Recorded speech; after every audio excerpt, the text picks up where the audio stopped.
You're about to enter into a new world of knowledge, curiosities, and high strangeness. This is a podcast of Straight Up Strange Productions. You're listening to Mysteries and Monsters. I'm your host, Paul Bestel.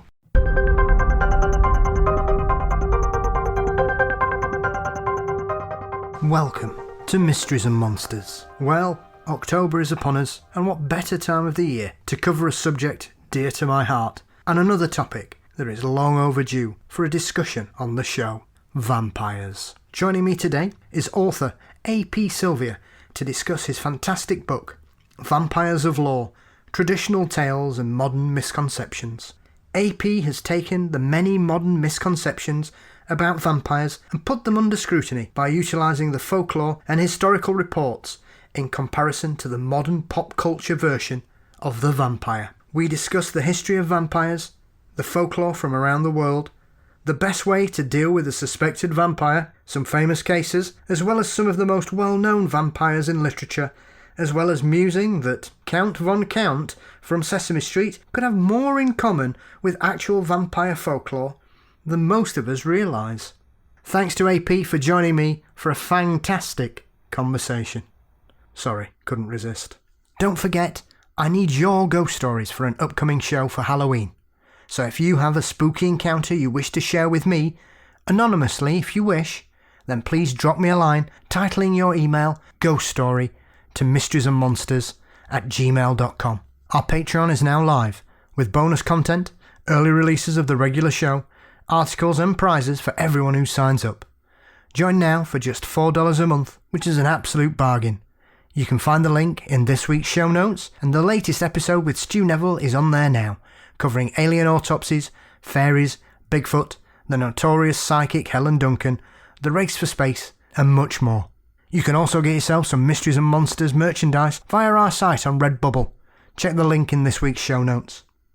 We're also on all social media platforms: Facebook, Twitter, Instagram, and you can also subscribe to our YouTube channel.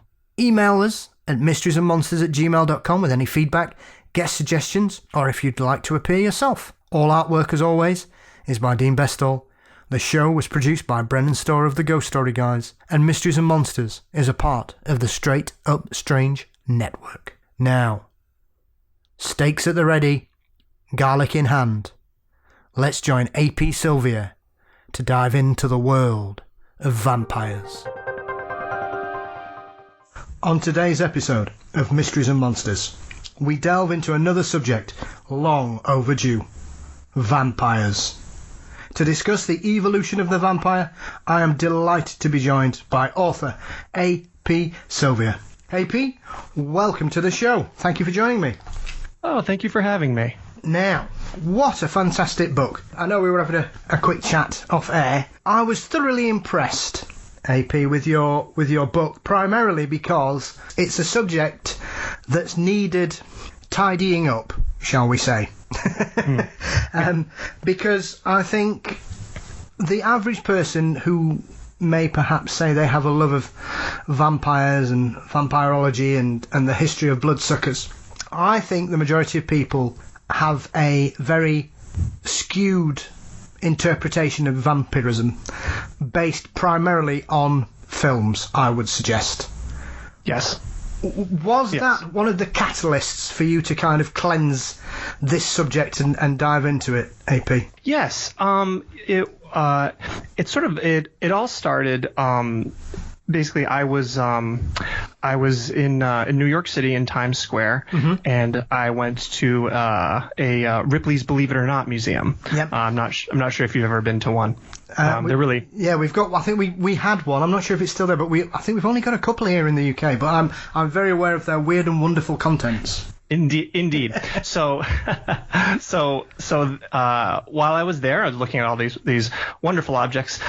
They had what they labeled to be a vampire killing kit from the 1800s, and it was this antique box with vials and a stake and a pistol and a mold for silver bullets and stuff like that. I thought it looked wonderful. The aesthetic was amazing.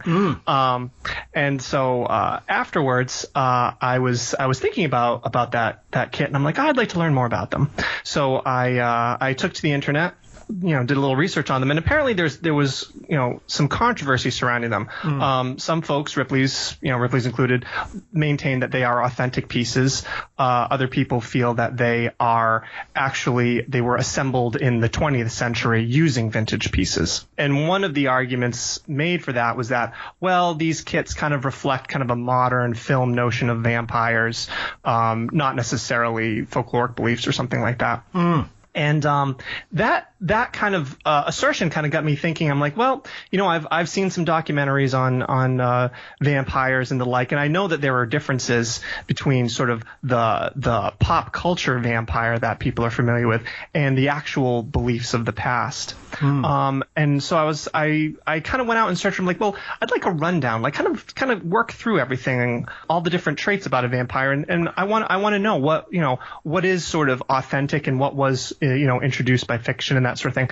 And I kind of went out and searched for this, and I couldn't find anything that really broke it down that way and covered everything. And so I as I sort of started researching things and finding things, I ended up writing the book that I wanted to read. Yeah, well, I think it's long overdue, AP, because as I said to you, it's one of those things that I think that the whole mythos and legend in regards to this subject now has become such a mess, because there seems to be bits of folklore, bits of literature, bits of film, and it's all just basically been poured into a bowl and given a real big mix. Because I wouldn't suggest that I'm any expert on vampirology at all, AP. I'm a lover of films, and I'm a lover of monsters, and I'm a lover of myths and folklore, so I can see this transformation, ironically, perhaps over the last 100 years, especially since the birth of cinema, AP. So when you started your investigation into this, were you surprised at how far things seem to have drifted over the last 100 years, or not? There have definitely been there's definitely been some drifting, for sure. And I would agree. I think people, they'll watch, vampire movies and stuff like that, and there's sort of this assumption that, films are sort of accurately portraying sort of vampire mythology or something like that. Like, oh, well, that's in all the movies. That must be kind of what people believed and stuff like that. And that's just, it's not necessarily the case. The films and literature don't necessarily have an obligation to portray folklore accurately. They're trying to make it's entertainment. They're trying to make an entertaining product. It's going to change over time, for sure. So yeah, as I started delving into things, there were some aspects of vampires' characteristics that did maintain, that were found in the folklore, and there were other things that were surprisingly not there at all, that they were introduced after the fact. But even when I would find things in the folklore, there's a lot of nuance to it. I feel like people who are sort of watching films or something like that, we sort of put things into boxes, right? Like, this is a vampire, and so these are the vampire's traits and its strengths and its weaknesses and all that. And this is a werewolf, and this is what this is, and this is a witch, and this is what this is. And it's all sort of well defined, especially sort of in films. And even if a film sort of takes a departure, oftentimes in the writing they'll kind of acknowledge the fact that they've departed in some way, right? But when you get into the folklore of vampires, these are supernatural beliefs, so they would differ from place to place. They would change over time. There would be nuance to them. So even when I found, like, oh yes, here's an example in the folklore, you can't say hard and fast, this is the way it was for everybody across the board with vampires, because again, these are supernatural beliefs, and so they're subject to change and interpretation from place to place and culture to culture. Yeah, that has always been an aspect of the vampire that has intrigued me somewhat, because alongside ghosts, AP, I think vampires are probably one of the most prevalent myths or legends across the world. And with the greatest respect, and if anybody can prove me wrong, I'll be delighted. I'm unaware of any kind of vampire mythology from Australia. However, it would seem that the rest of the world, there seems to be a version of what we would consider a undead creature that uses blood for sustenance, AP. And I found that remarkable, that we have a creature that seems to have cross-pollinated across near enough the entire world, despite the fact that the vast majority of these peoples, these cultures, these legends would probably have had no contact with each other. Well, I think it speaks to sort of the deeper rooted psychological implications of the vampire, right? And that was kind of something I got into my book. It's like, well, what is a vampire? How does one define one? But I think ultimately, vampires, the belief in vampires is born of a fear of the dead and a fear that the dead can cause harm to the living. Coupled with sort of misunderstanding about natural phenomena and the decomposition process and things like that. And so I think because death is part of the human condition, right? Yes. So I think all cultures are going to grapple with that in different ways. And so that's why I think you find the vampire in these different places and kind of, or, maybe things like the vampire and stuff like that, because it comes from this sort of deep rooted fear. Yeah.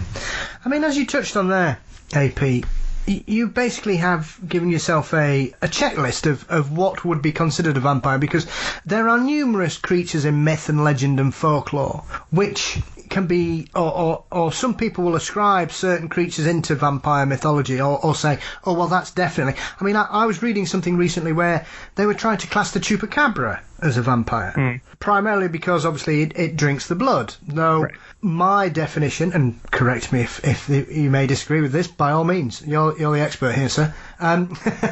My definition of what a vampire would essentially be, it would be something that would prey on humans rather than something that would prey on farm animals, because there are numerous.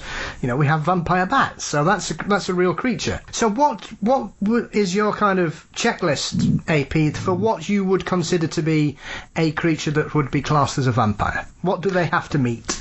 Sure. So, and as you said, as I sort of started this process of kind of sort of defining the vampire and sort of stripping away our modern notions, first I had to figure out, well, what's in and what's out, right? Because when you survey some of the literature and stuff like that, there's all kinds of creatures that might get sort of included in a discussion about vampires. You just, you mentioned chupacabra. Well, it sucks blood, right? Yes. So, okay, well, it's like a vampire. It sucks blood.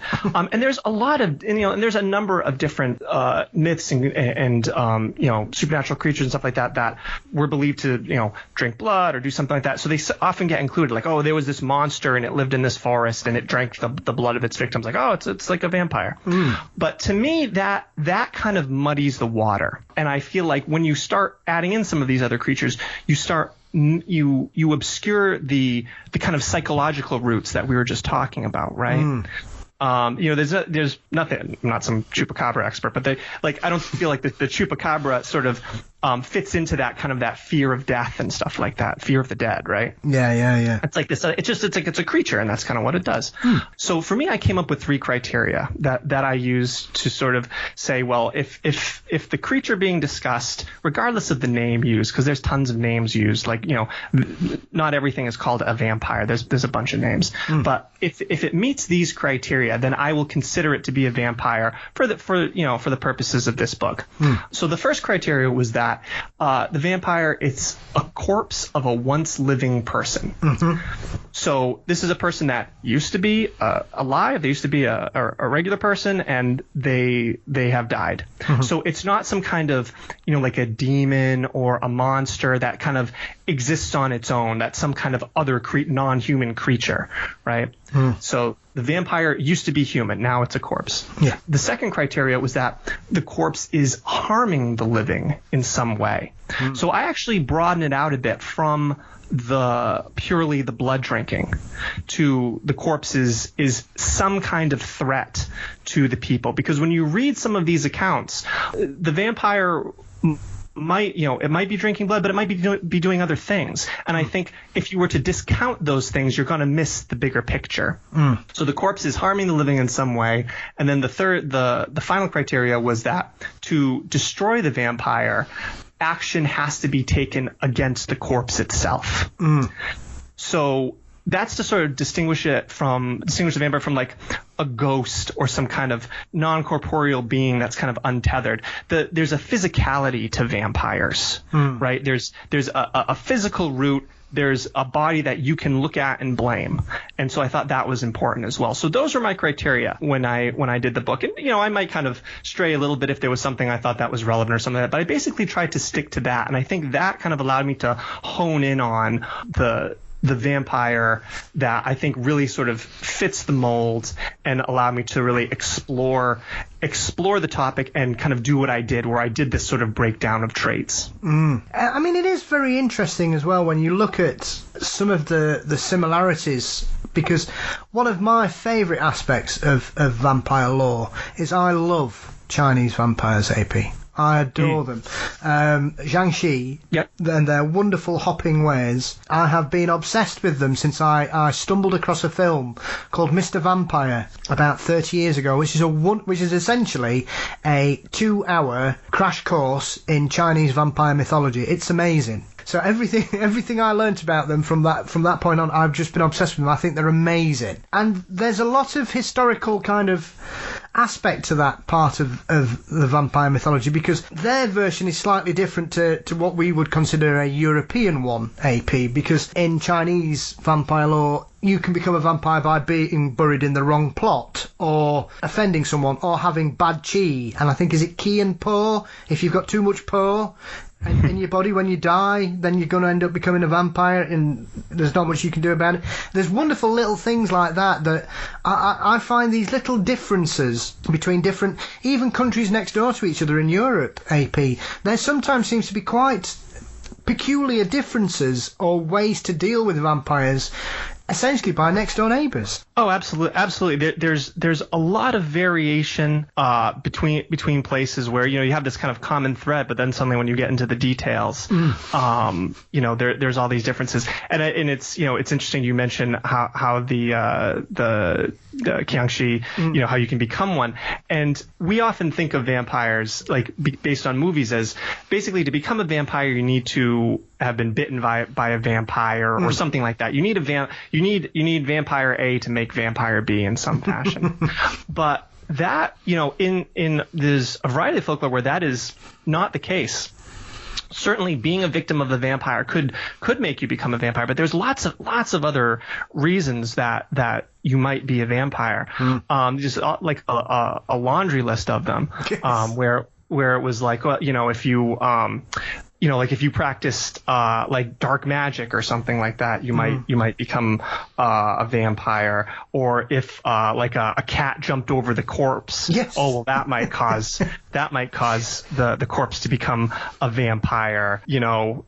All kinds of sort of funny things like that you wouldn't expect based upon movies. It's a man's shadow falls upon the corpse, so that's going to cause the vampire.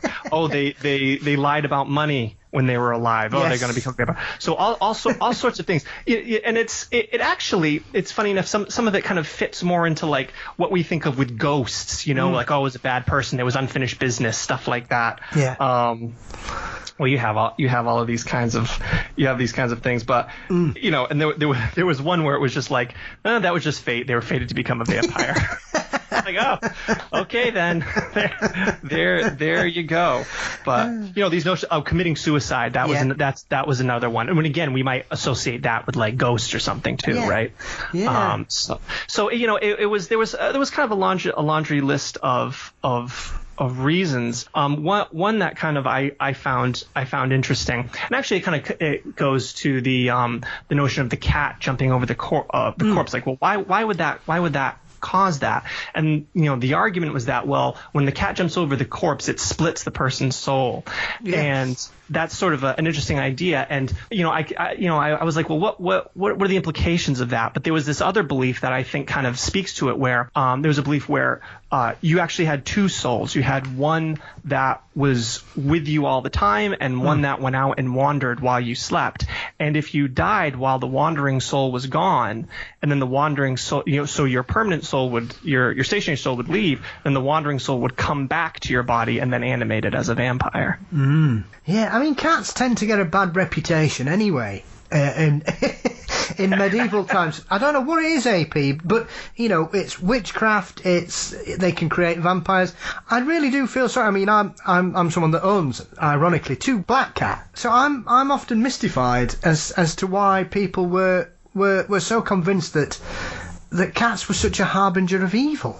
It's an interesting idea. I think it's interesting because cats and dogs have sort of very different sort of personalities, right? As a cat, cats, I think they've been domesticated for a shorter amount of time than dogs have. Yes. So I don't know. They sort of have their own kind of ways about them, and there's a bit more of a wild, maybe like a willfulness to them, or even some more of like their wilder aspects are kind of still a bit more present. So maybe that's sort of, and I'm totally just hypothesizing here, but it's sort of it's sort of fun to muse on. Maybe that kind of connection, a more recent connection to nature and the natural world and the wildness kind of then creates that sort of suspicion and the tie maybe more to the mysterious or the supernatural. Yeah, and they do have a tendency to kind of disappear and just appear like magic as well, I suppose, because I'm sure many of us they're sneaky. Yeah, exactly. You know what I mean? I mean, I've often been surprised by a cat just appearing in the room when I thought I was on my own. I was like, oh, okay, so I've not been here on my own for 2 hours. Thanks for just checking my heart works. And it is peculiar because these different aspects to them, as you say, that there seems to be a whole cavalcade of reasons depending on what happens. And I've noticed, as you touched on there, AP, a lot of them seem to have some kind of moral centering in regards to why someone becomes a vampire. Because, like you say, as you touched on quite rightly, there seems to be a lot of it that has a lot of parallels with why does somebody become a ghost? Unfinished business. They've perhaps wronged somebody and they need to rectify it before they're allowed to cross over. Whereas the vampire transformation often seems to, from some of the stories I've read from Eastern Europe, they don't seem to be particularly bad people. They just end up becoming vampires that terrorize their families. Yes, and I think that ties into sort of vampires as an interpretation of something going on, of some kind of disaster going on, right? So I think it's comforting for people to think like, well, we've heard of these vampires, and these are the ways that you can, people might become a vampire. So, be careful, avoid that, right? But when you look at some of the historic accounts, it was a neighbor who passed away, who happened to be the first person to pass away in a string of people who there might have been some kind of infectious disease or something like that was going through the village. This you can kind of put your mind into sort of someone a villager of the 1700s, right, where they don't they don't know about germ theory and stuff like that. They just know that one of their neighbors suddenly died maybe unexpectedly in some fashion. And then somebody else now is getting sick, they're not looking well and they pass away. And then another person suddenly who that seemed healthy gets sick and passes away. There's this sort of trend. They see this trend, now another person's sick. Well, they're going to kind of look around and say, well, when did this all start? How did this start? Well, it all started with this first person. Well, let's exhume that body and take a look and see what's going on. And when they would do that, in the accounts they would describe what they found, and they would see a corpse that did not meet their expectations. Right? They would dig up the body and they would assume that it would be kind of withering away and moving towards a skeleton or something like that, which is kind of what we think of today, right? Like, it's kind of what happens. But actually, there's a lot of different things that can happen during decomposition, and some of those things are surprising, probably even to a modern person, where the body can swell up, due to gases or something like that. So it actually looks like the person is healthier now than they were in life because they've put on weight. They're looking plumper or something like that. Or, if the body just maybe it was cold or something like that, so the body didn't decompose as expected. It looked fresh. Like, look at this person's been buried for X amount of time, but look, they still look fresh. They haven't decomposed, right? The limbs are still limber and all of this. And one of the things that also gets described is that they would sometimes see blood around the mouth. And that can happen in decomposition where fluids come out through the mouth. But people would see that and they would interpret that as that's the blood that the vampire was drinking from its victims. Yeah, I mean, that is one of the interesting aspects, because I think coupled with the aspect of the skin on the hands shrinking, AP, which gives the impression that nails are growing, because a lot of people presume, your hair, obviously there is a certain part of that, and there have been numerous accounts of around the world of corpses being removed from tombs where, as you say, that they've plumped up, or there's blood around the orifices on the face. Nails have grown, hair's grown, and it gives the impression, and you have to sort of take it into consideration, and I don't mean this disrespectfully, but you're probably dealing with people who haven't got the first idea about anatomy or decomposition. So when they go into a corpse and they see somebody's nails have grown and the hair's carried on, they're going to be absolutely terrified, because in their conception, that's something that only happens to the living. Oh, absolutely. I mean, in modern times, we have the benefit of, this extensive body of knowledge, right? That we get exposed to. The people, like in these accounts, they simply didn't know about this kind of thing. So they're seeing something shocking and unexpected. And keep in mind, the fact that they were exhuming the body in the first place means that they were already there was some kind of hysteria going on. People were scared. Yes. Right. So they're scared. They're worried about their well-being, the well-being of their loved ones, and now they're seeing something that looks to them highly suspicious. And so that's kind of that. That's sort of how these things would progress. What I've interested as well is because there is another aspect to that, because I know a lot of cultures tended to be aware of this process as well, AP, because I think some Slavic regions and certainly in Hungary, they were known for putting things like scythes and knives in coffins to burst the corpse in case it did swell through being greedy and getting out and drinking. Did you come across that in any other aspects of it? Because I've often found that very interesting, that there's this aspect of pricking a corpse to see if it bleeds to prove that it's a vampire, the similar kind of thing. Yeah, there were certainly things like that where, the idea would be to sort of rupture the corpse, yes. So that it couldn't balloon up, and that would sort of stop it from becoming a vampire. There were some beliefs around that, but there was a variety of preventative actions that might be taken. So if the corpse might become a vampire, you could take care of it, stop it in some fashion, whether it was one I kind of get a kick out of was rather than digging up the corpse and staking the corpse, there was kind of one thing I read about one sort of practice where they would take it's called a distaff. It's used for like spinning yarn, but it looks like a stake, right? It's a piece long piece of wood. They would take those and they would just put it in the ground. They'd stab it into the ground above above the grave. Yeah. And so if the vampire tried to raise, it would stake itself. which it's getting back to kind of what you were talking about with they put a scythe in there or something, so it would decapitate itself if it tried to get up or something. So I like that one just because it very much seems like something I'd come up with, where it'd be like let's not go through all this trouble. Let's just do this and then I'll take care of it and then we can go home. Yeah. Well, I suppose if you've got a bad back, it's the best thing to do, I suppose. It is the best of both worlds. It is remarkable because obviously there's a lot of aspects of it, because it is very strange, AP, that there seems to be a numerous amounts of ways to deal with it. Like, a lot of places would decapitate a corpse and place the head in certain areas. I know certain countries would put it on the corpse's buttocks, for example, or some would put it. They would cut the head off and then turn it round, because apparently if it couldn't see where it was going, it wouldn't be able to get out. And it's little things like that I've often found really, these little peculiarities that different areas and different cultures have, AP. Oh, absolutely. They'd cut off the head, they put it between they put it down by the feet or something like that. There was one account I read where they flipped the corpse over, so it would just claw its way downwards instead of upwards. A lot of it kind of seems to, you can kind of see the practicality of people thinking about it. It's like, we need some way to stop this thing from getting out and harming us. So you can kind of see how different places kind of took kind of a different approach to it.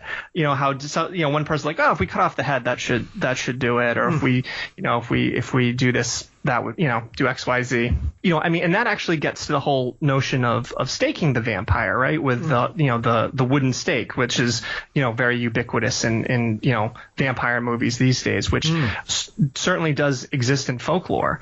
But one of the nuances that I kind of was talking about earlier, where like, as you delve in, you kind of learn the subtleties. Some places, the type of wood used was important in the stake.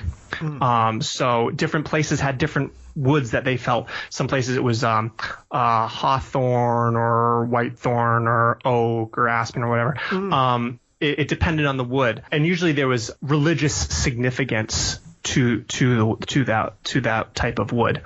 So they believe that not only was staking the vampire important, using the right type of wood was important, because that probably kind of imbued it with spiritual power. Yes.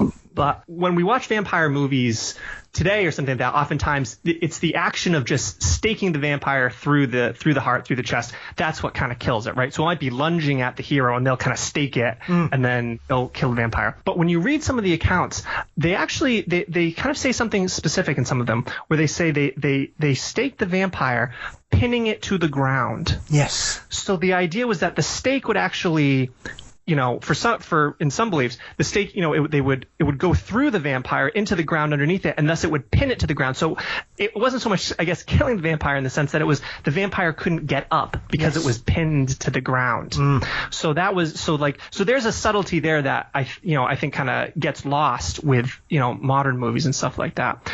But there was various ways where they would kind of mutilate the corpse and stuff like that. But ultimately, when you read these accounts, usually the final step, the ultimate thing would be to burn the body. They would reduce it to ashes, and that was kind of the final approach that would often come up. To destroy the vampire, because now there's no body left. Yes. There's nothing left of it. So you've eradicated this thing, because again, there's that physicality to vampires where it is this body that's getting up. And so there's some accounts where they would try a few things, like they would dismember it, but then the vampire would still be attacking people. People would still be getting sick. So they'd come back and now we're going to burn it. We're going to take it to its last, kind of take it to that final step. There was one account I read where these people they dug up the body of this woman. I think it was their mother, and they like cut it in half, and then like the children still kept getting sick, so they went back and supposedly the body was whole again. So then they had to burn it. So there's all kinds of different rituals. Actually, I'll share one kind of a little bit more gruesome one that would come up, is that they would burn the heart to ashes, and then they would mix those ashes with water and give it to the afflicted as a cure. Now, didn't that happen? Because obviously, famously, there's been quite a recent case in Romania, AP, and I'm sure that they dug the corpse up and burnt the heart and made some kind of potion out of it and shared it around. Yeah, I think that was in the 2000s. Yeah, I think that was in some of the international media. Yeah, I mean, I can remember the person that because somebody got charged with grave robbing, obviously, and desecration, as you would imagine.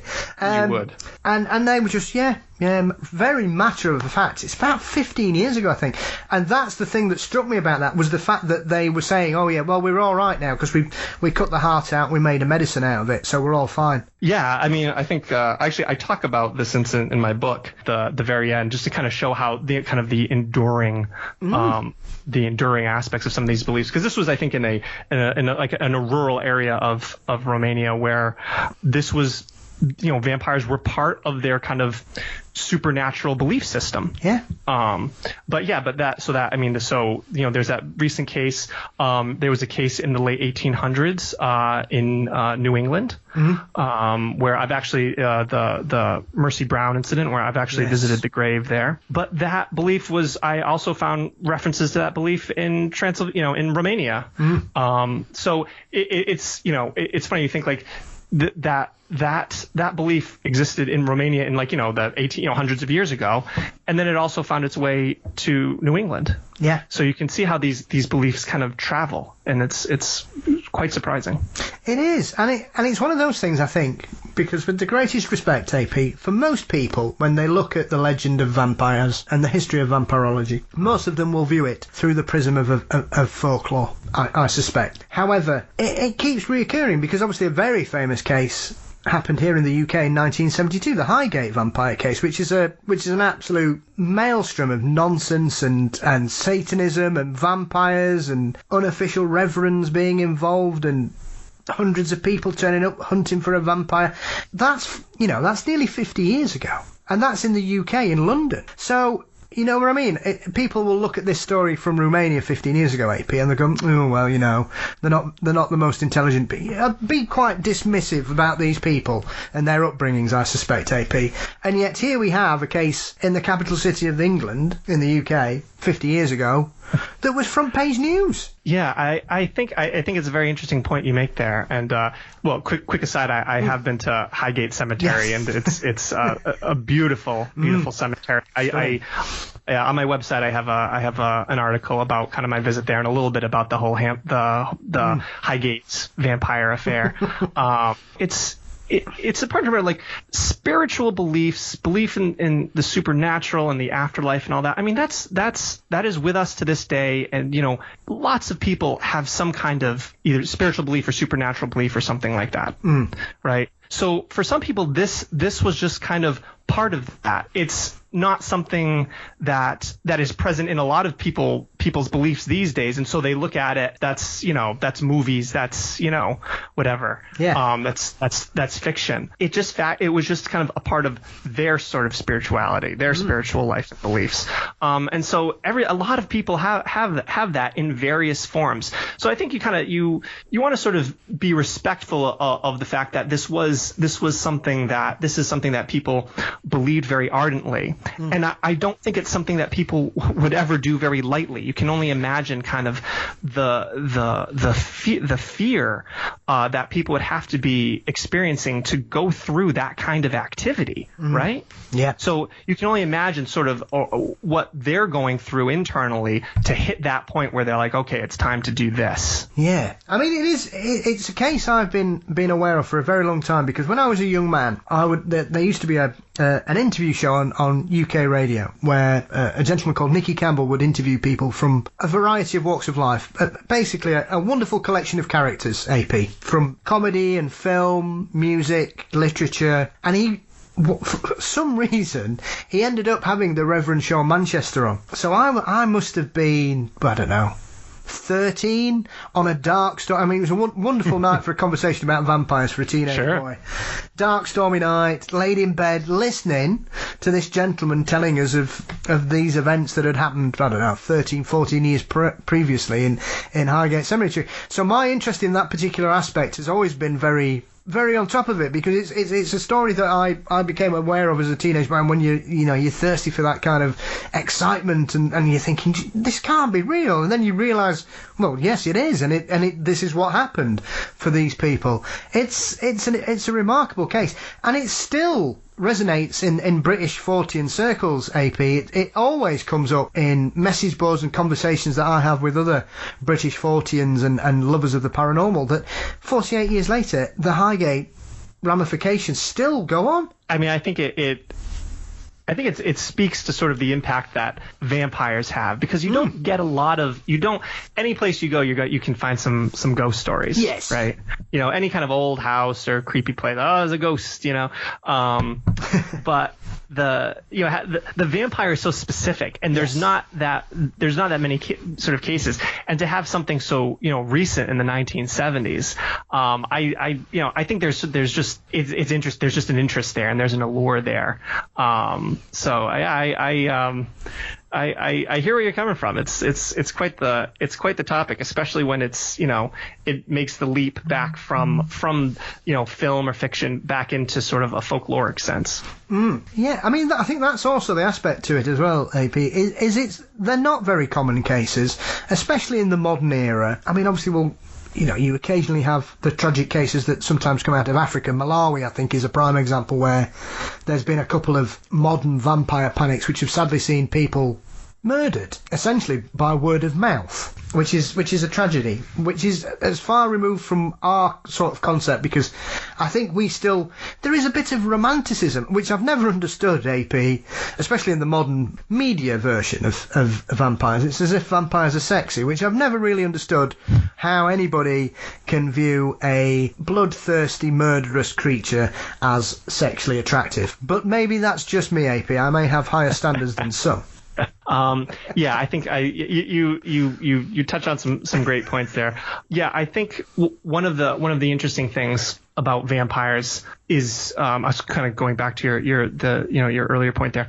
There's a lot of overlap between sort of vampires and malevolent witches, right? The malevolent witches of folklore, where people are experiencing there's some kind of misfortune or tragedy, something like that, and so people are looking for a reason and looking for someone or something to blame. So in the cases of the vampires where there's this illness, or there were some vampire incidents that involved like a drought and a famine, something like that, they would think it was the work of a vampire. So in those cases, suspicion fell upon the vampire. The suspicion fell upon the dead.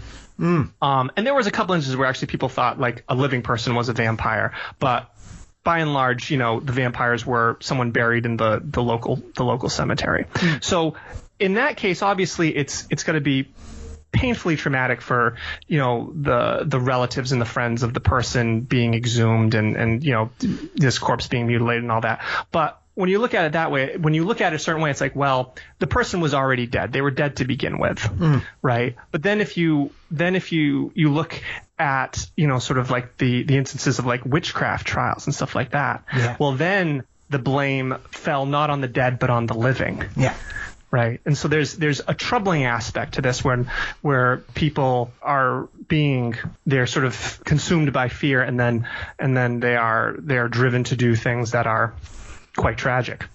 So there's that aspect to it. But getting back to sort of the whole kind of modern vampires that are, alluring and that kind of thing. I think you have 19th century literature is really when that happened. That's who you can thank for that. And it started in there was a novella written. It was came out in 1819 called The Vampire. Yes. It was about this kind of mysterious, suave nobleman named Lord Ruthven who turns out to be a vampire and has this corrupting kind of influence on the people around him. Yeah. And this novella was quite popular. And so it was written by this man named Polidori, who was actually the personal physician to the famous poet Lord Byron. Indeed. And so some have speculated Polidori and Byron did not get along very well. They weren't buddies. Yes. So some have speculated that Polidori based the Lord Ruthven character to a certain extent on Lord Byron. So, and when the novella came out, it was falsely attributed to Byron. Yes. So that kind of made it quite popular right out of the gate because people, Byron was a big name. Yes. And that was not intentional by Polidori. Both men tried to set the record straight on that, but the damage was kind of done at that point. And it was in the public eye. That work kind of started a trajectory where the vampire came out of folklore and this kind of terrifying, corpse that was chasing people in the night, and now sort of entered high society. Yes. Right. And then there was a number of subsequent works in the 19th century that also featured these kind of aristocratic vampires. Yes. Most famously capping it off with Count Dracula. And so that is when sort of this vampire change, and sort of like Lord Ruthven had this sort of strange allure and stuff like that. It was captivating and whatnot, and so that created this enticing vampire. And I think this happened in a way because that made the vampire interesting and captivating for kind of Victorian audiences, right? So now, this it wasn't just an agricultural village that was being terrorized by a corpse, but now this was, you could go to a party and you could meet someone, this mysterious stranger or something like that, and it turns out they're a vampire. But in order to infiltrate, they have to be sort of alluring and mannered and all this stuff. So I think that kind of spoke to audiences then, and it made it a threat that the readers could kind of identify with more. You know what I mean? Rather than something that was kind of more like bestial or something like that, and it's just kind of running amok. Yeah, and I think one of the aspects of Polidori's book as well is that I think a lot of people aren't aware of that was written during the same competition where Mary Shelley wrote Frankenstein.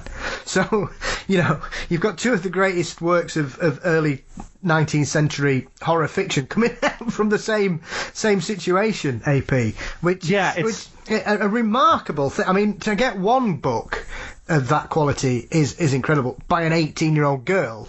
To then essentially, because I'm with you, I think, AP, I think The Vampire is basically Polidori's version of how he views Byron as a man who destroys and damages anybody and anything that comes close to him, and there's it's clearly quite autobiographical, in my opinion, anyway. A little transparent on Polidori's part, perhaps. Absolutely, and it's one of those amazing aspects because, as you say, I think a lot of people on face value would probably say that the modern version of vampire or of the vampire is Count Dracula in from the 1890s with Stoker. But I think we've got three things prior to that really kind of, because I think without the three previous, I don't think there is a Dracula, because Dracula for me seems to pick bits from them as well. AP, you may disagree, I don't know, but obviously you've got the vampire, which is this suave, urbane, intelligent man of Europe who has access to wherever he wishes to go. He's powerful, he's attractive, people gravitate towards his orbit, if that makes sense. Yeah. And then you've got the Varney the Vampire, which is a very strange thing, because I've struggled through some of that, and it's a mess of a book. But there are some aspects of that seem to have come into fashion recently, AP, and you may be aware of this as well. Is as far as I'm aware, that's the real birth of the vampire that knows it's a vampire and it hates being a vampire. It's basically, oh, woe is me, I'm cursed, I don't want to be like this. I'm a sympathetic hero. Yeah. For a vampire, I think, which I suppose he's quite forward thinking, but the book's all over the place, because is he bad? Is he good? Is he sad? Do we feel sorry for him? But the ending's amazing. How he gets. I'm not spoiling for anybody who's not read it. I'll not spoil it. But blimey, there's an ending. So. That which I didn't see coming. And I think the other aspect, and this is the one I think gets overlooked the most, AP, and you may disagree, I don't know. I'm not throwing it out there for an argument, it's just my personal opinion. It's Camilla by Sheridan Le Fanu.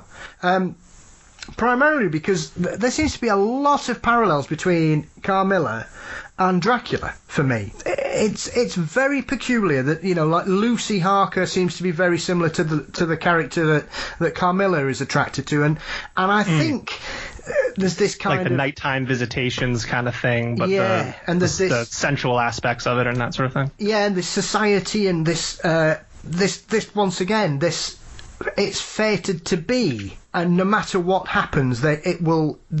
Obviously, there's a very clear subtext running through Camilla, which I think is plainly obvious to anybody with half a brain. But there is a lot of parallels, and it's one of those books that I find quite frustrating, AP, that I think it just gets missed by people. Yeah, I mean, I think I would agree with you that Stoker didn't live in a vacuum, right? He didn't live in a bubble, and then suddenly he just came up with I got this great idea. He is.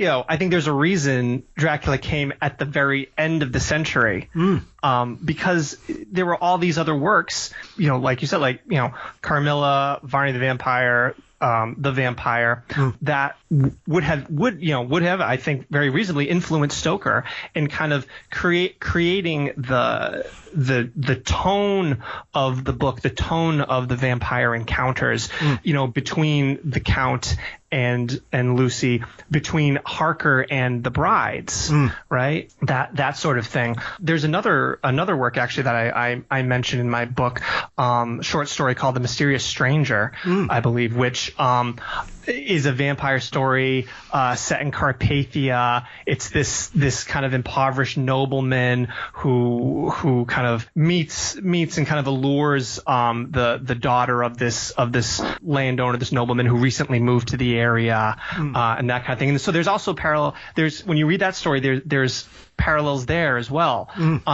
So I think it's quite reasonable to say that Stoker would have been influenced by Gothic literature that preceded him. And, you have this kind of evolution over the course of time of this vampire who can be suave and sophisticated if they so choose, can infiltrate high society. I think probably they're always like a noble person in some fashion, right? Whether it was Lord Ruthven, or I think Carmilla's like a countess or something like that. Yeah. Varney the vampire, he's like a knight. He's Sir Francis Varney. The other thing about Varney the vampire, obviously, is that it was a penny dreadful, right? So it was a serial. So it there's no sort of, there wasn't like a complete vision to it when it began, right? It was just, that's very clear. If you read it up a bit, you begin week to week.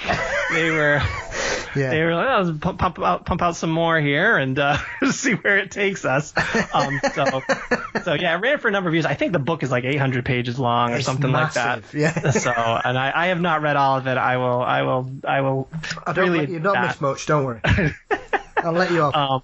But there's definitely, I mean, some of the descriptions in there, and kind of how Barney, like, his eye fascinates his victim and stuff like that, right? Like, ooh, kind of good, also sort of, kind of the hypnosis kind of thing too, right? Yeah. So I think it's interesting to look at that and see how the vampire has evolved from the folklore to the 19th century fiction, and how it changed and adapted, and thus still remains resonant with the public. Yeah. Because Varney's the first time they mentioned fangs, isn't it? It is, which is, I think, probably going to be quite surprising to maybe a lot of listeners. Yeah.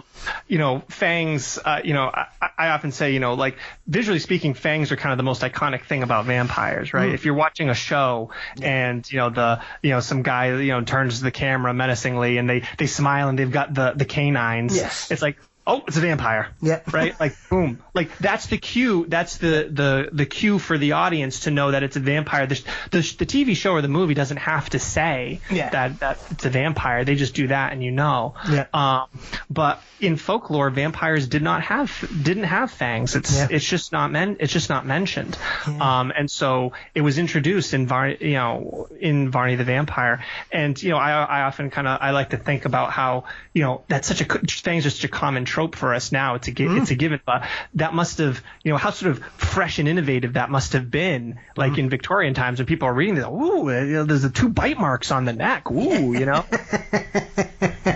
A lot of people's version of a vampire these days is entirely based on what they've seen in films. The daylight thing is an entirely, as far as I'm aware, a cinematic invention, which I think, is that Nosferatu that first appears in? You are correct. Yep, you're correct. And I think that's down to 2 things, me. It's either that they couldn't show somebody getting stabbed through the heart in 1922, or they just wanted to give the kind of concept that you're always safe in the daytime. I'm not sure, because obviously Count Orlok is one of those incredible characters that we almost lost because of, obviously, they completely stole Bram Stoker's version of Dracula, and Stoker's wife essentially nearly destroyed the film, AP, didn't she? So she did. It was supposed to be destroyed. Yes. The judge ordered all copies to be destroyed, but thankfully a couple survived, so we still have it today. But if the courts had their way, we would not have it. It is amazing that I'm trying to think where they found a copy. It's just one of those things where somebody just found a canister in an old cinema somewhere, and that's where it was. And you just think, thank God. Yeah, well, exactly, because we got, and I know people go, oh, well, look at it. Yeah, I find things like that incredible, because you look at that film and you think, well, that's 98 years old. you know? Oh yeah. I mean, obviously for a modern viewer, you need to kind of go in with certain expectations and kind of prepare yourself because it's a black and white silent film. But I mean, some of the cinematography in there, some of those shots, with the shadows and stuff like that. I mean, oh my god, like, iconic, right? Yeah. I mean, the bit where he basically vertically rises. I mean, that's just. Ooh. It was such a I mean, it's a really, really great film. And they obviously they changed the ending to have the vampire destroyed by the sunlight. That also might have been part of their attempt to change details to not get sued. Yes. Because they changed a bunch of names and some of the details and stuff like that. They thought they were gonna get away with it, I guess. I mean, the interesting thing about the sunlight, is that it was introduced in that film. That sunlight was never believed to kill vampires in folklore. At best, there are some tales where the vampire becomes lifeless at sunrise. But that doesn't kill them, and those stories make that quite clear. Like, the vampire would then rise again the next night, right? So at best, the vampire might become lifeless. There were some other beliefs where people would have saw vampires during the day. They were walking around, at noon or something like that. So it didn't destroy vampires. And honestly, that it doesn't surprise. Like, on the one hand, you think like, oh, vampires, darkness, evil, sunlight. It's gonna that destroys the darkness and the evil. And why wouldn't people have believed that? And at first glance, it's like, that seems like a reasonable thing to think would be in folklore. But when you then kind of actually look at the accounts where people literally believed that this corpse was coming to life or could come to life and hurt them, just digging someone up and leaving them in the sun for 10 minutes, I don't think would have really provided the catharsis that the community was looking for. No. So, and the other interesting thing, about the Nosferatu ending is this was pointed out by Raymond T. McNally, who was a professor and a vampire scholar. I watched a version of Nosferatu that he did a commentary, an audio commentary for it. And it was really interesting to kind of hear his take on it. But he points out at the end of it that in the movie, the vampire is killed through a ritual. Like, they have this little book that tells them the ritual to destroy the vampire. And the ritual involves a willing victim sacrificing themselves so that the vampire feeds on them the entire night and then is destroyed by the dawn.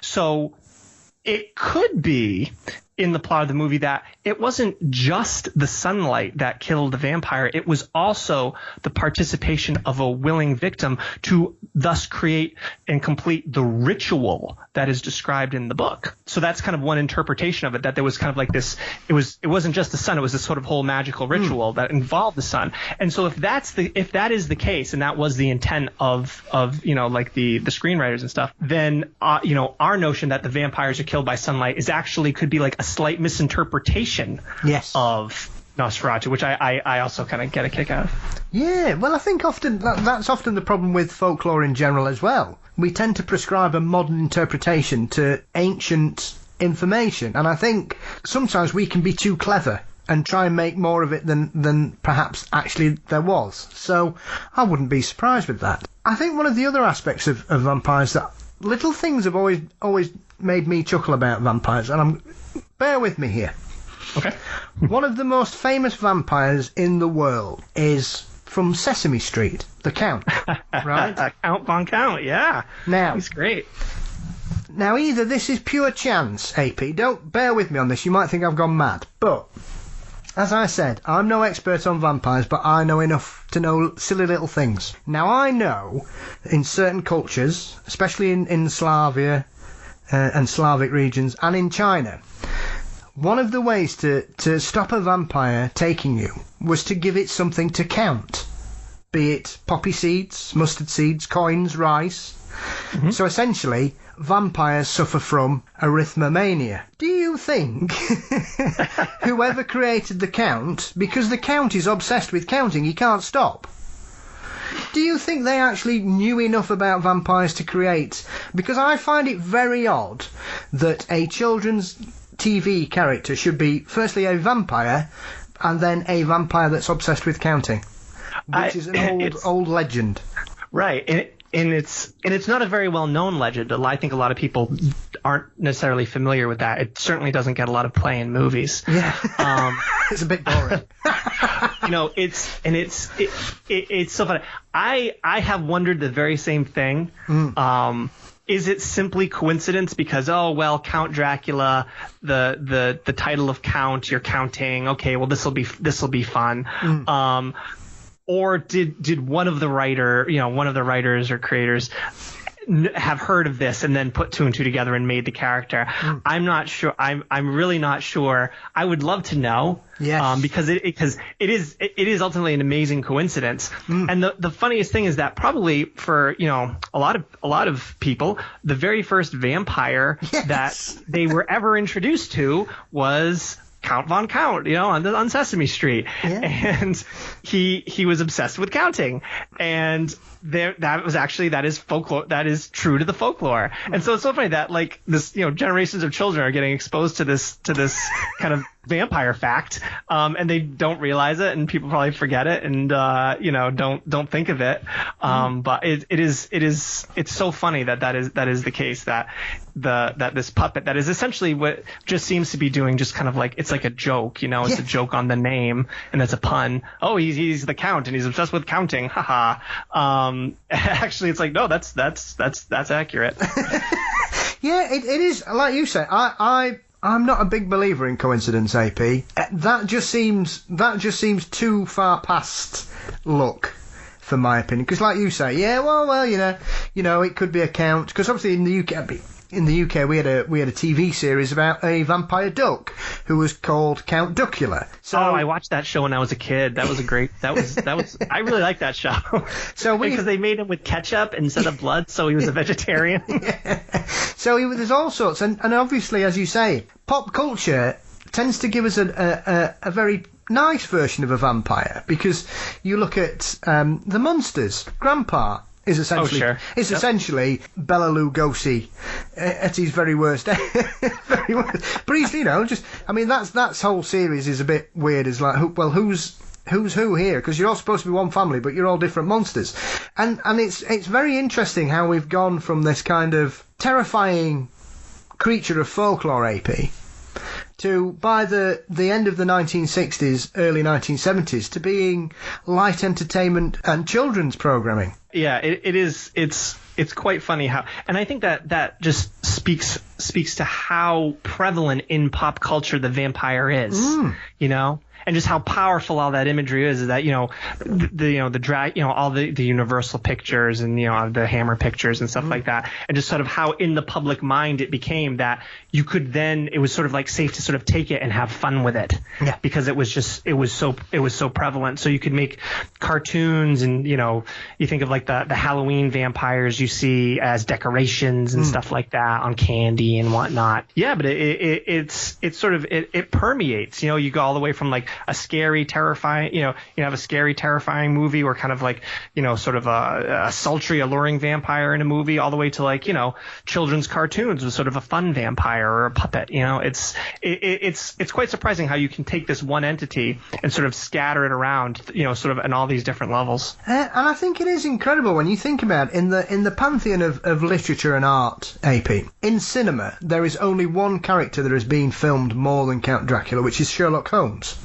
And I find that incredible, that especially Dracula and maybe vampires in general, that they seem to have stood the test of time regardless throughout the ages. Since the birth of cinema in the 20s, you had Nosferatu, and then the 30s and 40s you obviously had the Universal films. 50s and 60s we had Hammer. 70s it kind of went all over the place because you had crazy things like Blackula turning up and other Hammer horror films carrying on. And then the 80s you kind of got the Vampire Lives Next Door. I mean, one of my favourite 80s horror films is Fright Night. Lost Boys, you've got Lost Boys is a big one, yeah. And numerous other teen horror films throughout it, and then obviously, and it just seems to be throughout the ages, of cinema, AP, over the last 100 years, the vampire film, that there always seems to be a really big one every 10 years. Do you know what I mean? Every decade, there seems to be a major vampire film. And I find that remarkable in the scheme of things, that it still resonates as much in 2020 as it did in 1922. Absolutely, and I think part of the reason why it resonates is that the vampire changes and adapts to meet the needs of the audience, right? So the vampire, we've been talking about this kind of evolution of vampires from folklore, into the 19th century fiction, into the 20th century movies and stuff like that. And I think that as the vampire grows and it grows and changes, by way of the writers and the authors and stuff like that, to resonate with the audience. And so one thing I think about with it, in a lot of movies, especially these days, one thing that's often brought up about vampires and the vampiric condition is that they are immortal, right? That the vampire doesn't die. Now, when you look to the folkloric vampire, right, people were looking for an explanation for, disease, for, a drought, for things they didn't understand, right? And the vampire was filling that need. Yeah. Well, we now have the benefit of understanding all the, a number of different things. So we know it's not a vampire causing these things. That doesn't necessarily resonate with us nowadays. But the thing that science hasn't yet conquered is aging and death. Yeah. And so when we look at these, vampire shows where the vampire is, youthful forever, I think that speaks to us because it's speaking to us about our own fear of growing old and eventually dying. But at the same time, there's a price to be paid for that immortality, right? The vampire is cursed because of it. And so I think that also speaks to us because, perhaps deep down we know that the natural order shouldn't be subverted. Yeah. I mean, it's very similar. It parallels as well to the portrait of Dorian Gray, because that's a very similar, that everybody wants to live forever, apparently. Probably not after this year. But goodness. But this year seems to be going on forever anyway. I mean, it's September, but it could be, I don't know. I think most of us have lost track of what month and day we're in, AP. I hear you. But that's a very similar kind of thing, and there often seems to be that price for immortality, be it, the vampire is cursed for this thirst forever.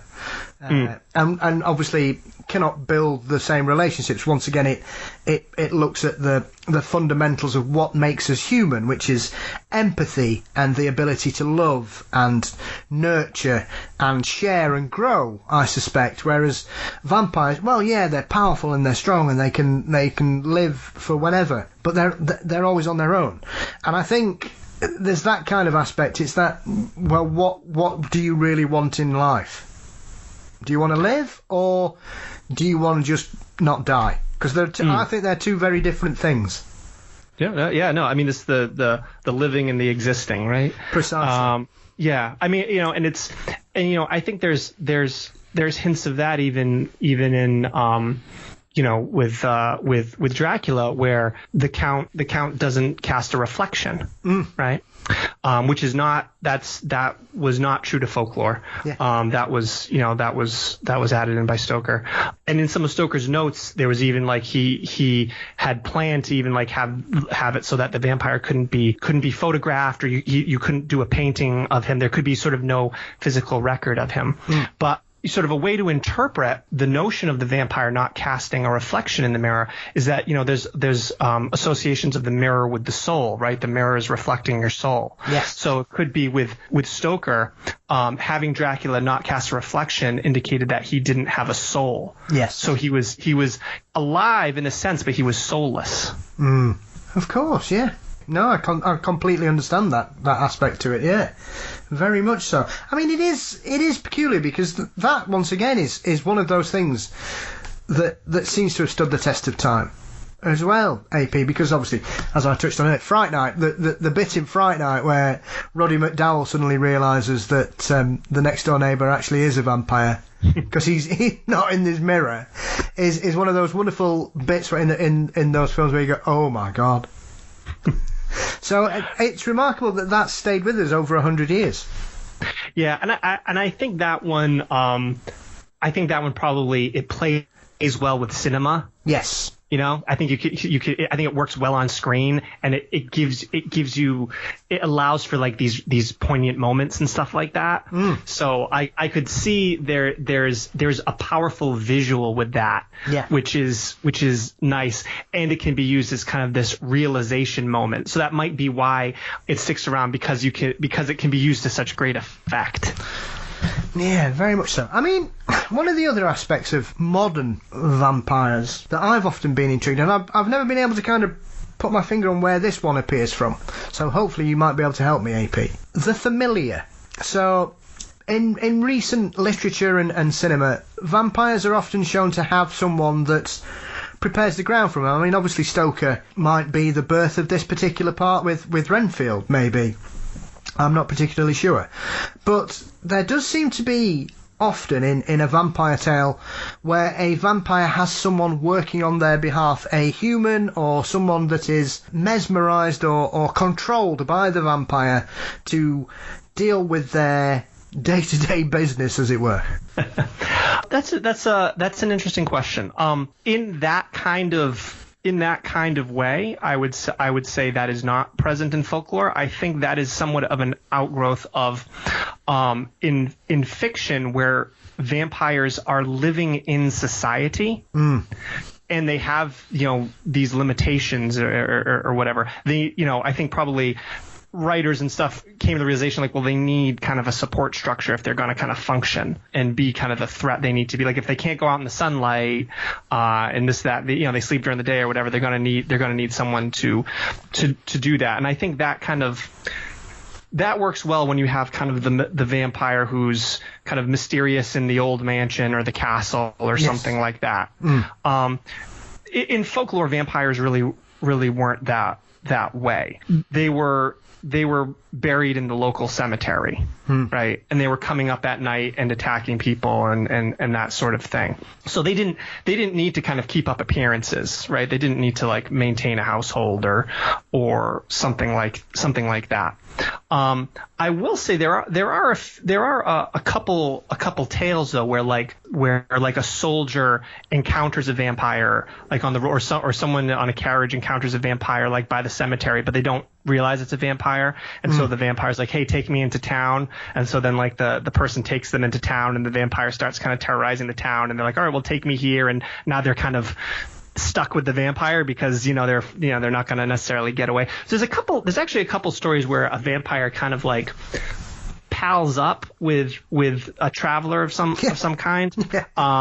And in some of the cases, like there's one story where like the vampire kind of meets up with this soldier, and then they go to a wedding, and then the vampire terrorizes the wedding. But then the vampire kind of in his hubris kind of explains to the soldier like, well, here's how you would kill me. But I'm going to kill you first. But he's like, but he tries to kill the soldier first anyway, figuring he'll win. But like, thankfully the sun comes up, so the vampire falls lifeless, and the soldier knows how to actually destroy the vampire and save the village. So there are a few tales where kind of, someone encounters a vampire and sort of reluctantly is sort of traveling with them for a little bit. But I think probably the more sort of the fuller notion of that kind of that sort of servant to the vampire probably is born more out of that notion of the vampire who is kind of living in society, and sort of the fictional vampire that's operating in the real world to a certain extent. Yeah, and I think that's probably more to do with the terrifying Mr. Barlow from Salem's Lot, and James Mason's incredible portrayal of Mr. Straker, which is if any film ever needs remaking, it's got to be that, because the original, bless it, looks its age now, and at over 3 hours, it's not an easy sit down to watch, to be honest. Yeah, well, it's because it was originally a miniseries, yes, right? As you can tell, because there's sort of a full length version of it which is very badly edited, which you can tell is entirely made for television. Yeah, so I think the format there kind of comes into play a bit, but yeah, I mean, certainly a very, very popular work.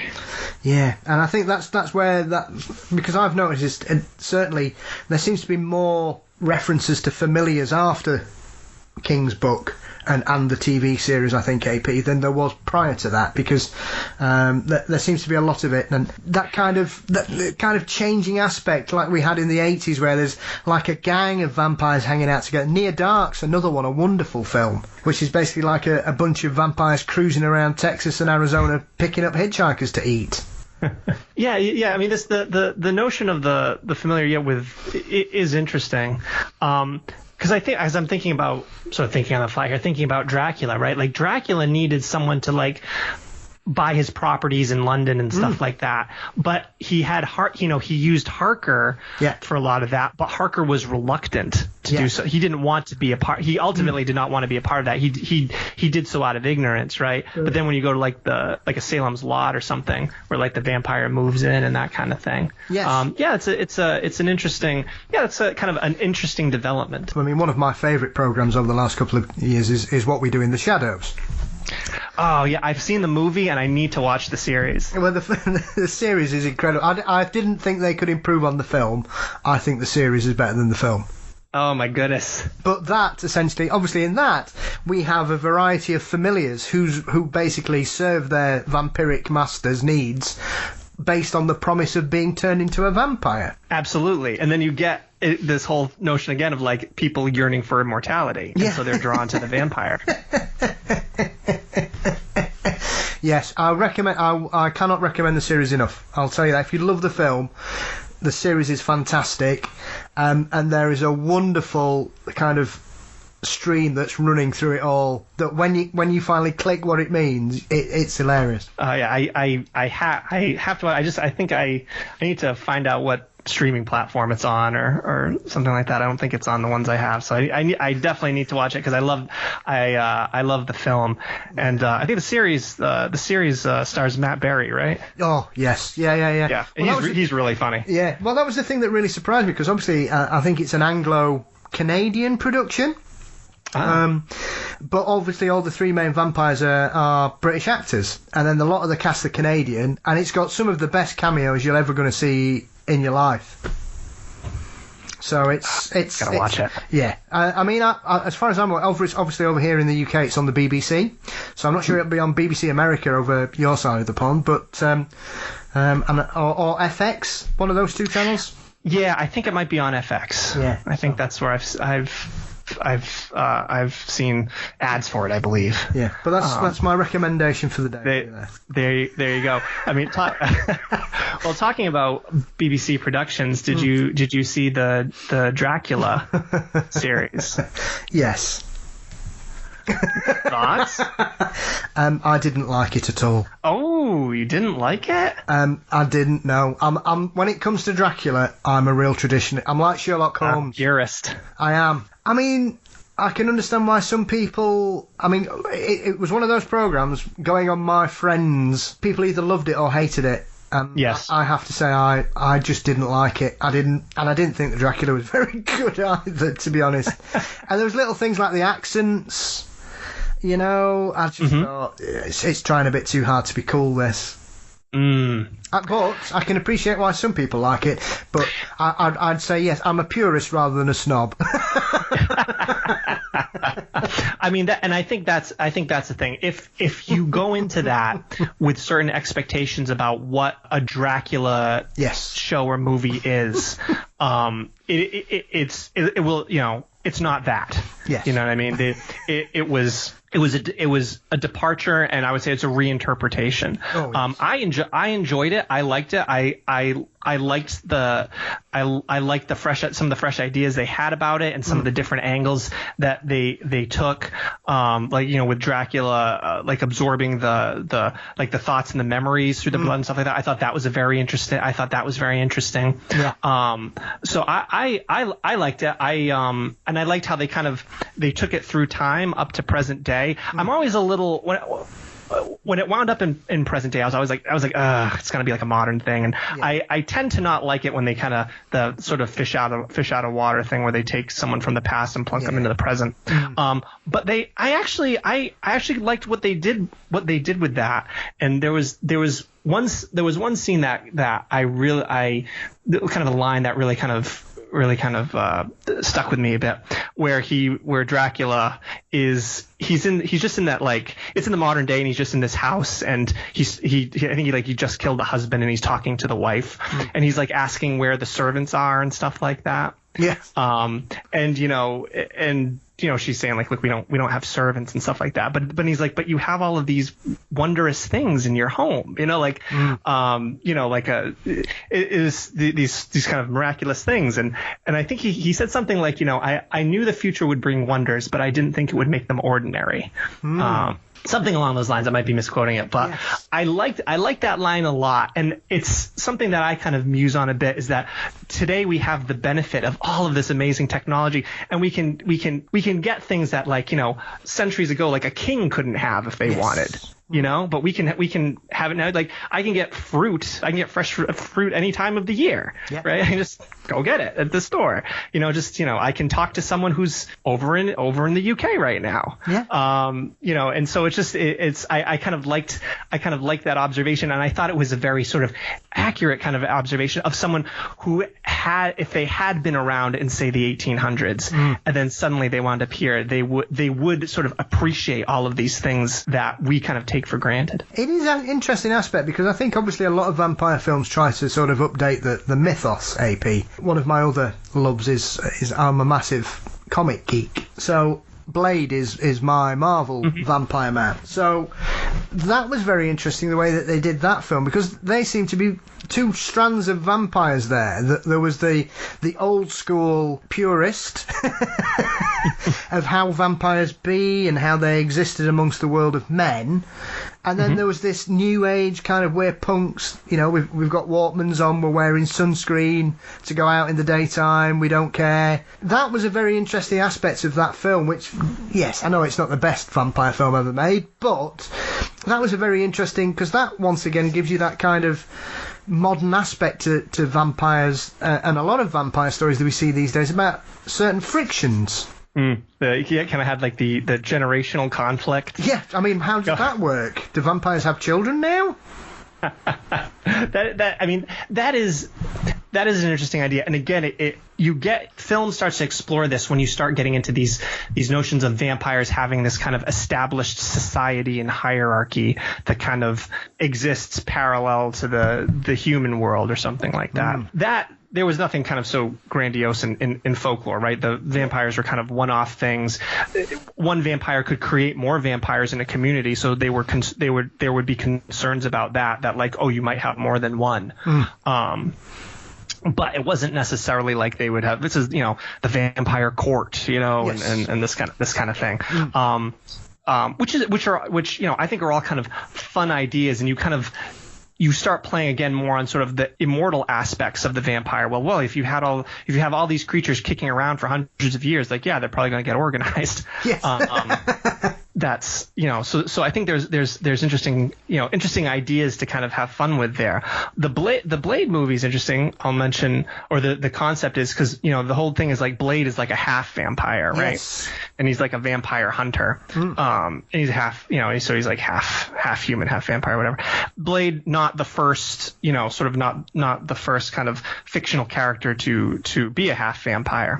I remember thinking, some years ago when I first kind of ran across some of these kinds of characters, I always thought, it's like, this seems like a very kind of modern thing. It seems like, there were some writers who were like, well, we want to do a vampire show, and we want to have like a superpowered kind of hero who can fight the vampires, but has also got some powers of their own. And so the whole notion of like a half vampire to me felt, I don't know, it felt convenient, and it felt like something that was kind of made up for modern times. So I actually talk about this in my book, but there actually, in folklore, were beliefs about people who were part vampire. And so that actually is a folkloric belief. There were some places where it's thought that the vampire would return to like their widow or somebody else, and they would the vampire could father a child. And the child, it was actually believed that if that happened, if a child was born from a vampire, that they would actually have the ability to destroy vampires, to hunt and destroy them. In some of these beliefs, it was thought that vampires were invisible. That was something that comes up in folklore a lot. So like the child of the vampire could see the vampire, and so, or they could see vampires in general, so that they could destroy them. And interestingly, it wasn't necessarily the immediate child. It could be generations removed. So you had like these people who had supposedly had some great grandfather or something like that who was a vampire, and now they are a vampire hunter. So people would sort of seek them out and probably pay them a fee or something like that, and they would go and dispel the vampire who was terrorizing you. So that actually is found in folklore, and there were beliefs about people being descended from vampires, which I thought was really interesting. Yeah, and once again, it just shows you that once you dive into it, AP, I think there's far more that's been either misinterpreted or forgotten than we think. And I think it's a shame, until your book, that is, that a lot of these that a lot of these things seem to have been put to the wayside. Because for me, I find a lot of these things far more interesting than a lot of the modern versions of vampires and what we expect. So when you were doing your digging, what's the one thing, before I let you return to the land of the living, what's the one thing that you would possibly say surprised you the most about the history of vampires? It's an interesting question. I mean, I think probably, well, we talked about it earlier. The fangs, I think, is something that was quite surprising, just because they're so iconic these days, to think that, the vampires of folklore didn't have fangs. Like this kind of, you got to have those plastic fangs when you dress up like a vampire, right? Yes, yeah. So important. Probably I'll share another kind of interesting kind of a thing that might surprise people. Vampires in sort of movies and stuff like that these days, they're very closely associated with bats. Right? They turn into bats. That's, you see that in tons of vampire movies. The vampire kind of, he lifts up his cape, like two wings, and suddenly they turn into a bat, right? Something like that. Some kind of effect. It's in Dracula and all that. Vampire, the vampire turns into a bat. And people often, they associate vampires with bats also because of the vampire bat, because there actually is a bat that survives on blood. Yes, of course. I think it's interesting to note that in the folklore, vampires were believed to turn into a lot of different kinds of animals, but turning into a bat is virtually non-existent in folklore. For a long time, it was believed that Stoker invented it, that he actually came up with the idea. You'll find things that say that. When I was doing my research, I ran across a scholarly article. The author had found a couple literary instances that predated Stoker, and the author also found like 2 folkloric references to vampires being able to turn into bats. And so that's, but I mean, that's kind of it. Like, it really just doesn't, strangely enough, like, just doesn't come up in folklore. Vampires turn into lots of different other kinds of animals. They turn into like dogs. There's that comes up a lot. There was one story I read where the vampire turned into like a giant hen or something. All kinds of bunches of animals. Like that kind of get listed off, like rattled off. Like a vampire could turn into da da da da da. So I think it's surprising because bats are so closely associated to vampire imagery today, especially with like Halloween stuff. Yeah. You get the bats and that kind of thing. But it's practically non-existent in folklore that vampires were turning into bats. And I think, people often kind of assume that, the vampire myth was influenced by vampire bats, but that is not the case. Vampire bats are native to the Americas.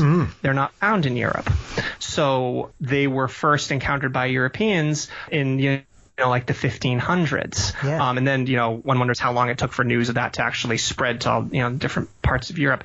So the vampire bats were named after the monster, not like the other way around or something like that. So I think that's something that people might find surprising, because it seems like the vampire and the bat would just go hand in wing. Yeah, it is remarkable, AP, because my experience and the stories I've read and the legends I've come across, the vast majority of times the vampire turns into a dog or a wolf to escape. So it is peculiar how a bat seems to have become the go-to transformation, really, when in essence, especially in that part of Europe as well, there's not, I mean, obviously they have bats in Eastern Europe and things like that, but certainly not of any enormous size. So it is peculiar how that one seems to have just stuck with people. But then again, I suppose it's you know, some people have a terrifying response to spiders. So I would imagine it's probably something psychological that seems to have made it stick as much as it has. Oh, absolutely. And I mean, you know, the bat transformation features very prominently in the Dracula novel. Mm-hmm. And, you know, then got adapted into the movies and stuff like that. And I think to a certain extent, it's testament to how much Stoker influenced our modern notions about vampires. Yeah. Well, AP, I just want to say thank you so much for a fabulous conversation. Oh, well, thank you so much for having me. I really enjoyed it. Hey, my pleasure. I could carry on talking all evening, but I suspect we've both got things to do. So listen, where can everybody keep up to date with your work and get a hold of your fantastic book? Sure. So I have a website. It's called locationsoflore.com. In it, there's information about the book and links where you can buy it. On the website, I also share different posts about places I've visited that are kind of that maybe have like legends surrounding them and stuff like that. I mentioned earlier, I talk about like my visit to Highgate. I talk about when I visited some other vampire graves and other non-vampire things too, you know, ghosts and stuff like that. So there's a number of different articles there. My book is available on a variety of websites. You can find it on Amazon, Barnes and Noble. You know, if you can ask your local bookseller to order it for you if you want, I believe you can always ask there. But it should be on a variety of websites online. Fantastic, and I can't recommend it highly enough, honestly. It's a cracking book, Vampires of Lore, and I wish you the continued success with it. So, once again, AP, thank you again for your time. It's been brilliant to finally have a show about vampires and vampirology, and thank you for being such a wonderful and eloquent guest. Oh, well, thank you so much. I really appreciate it.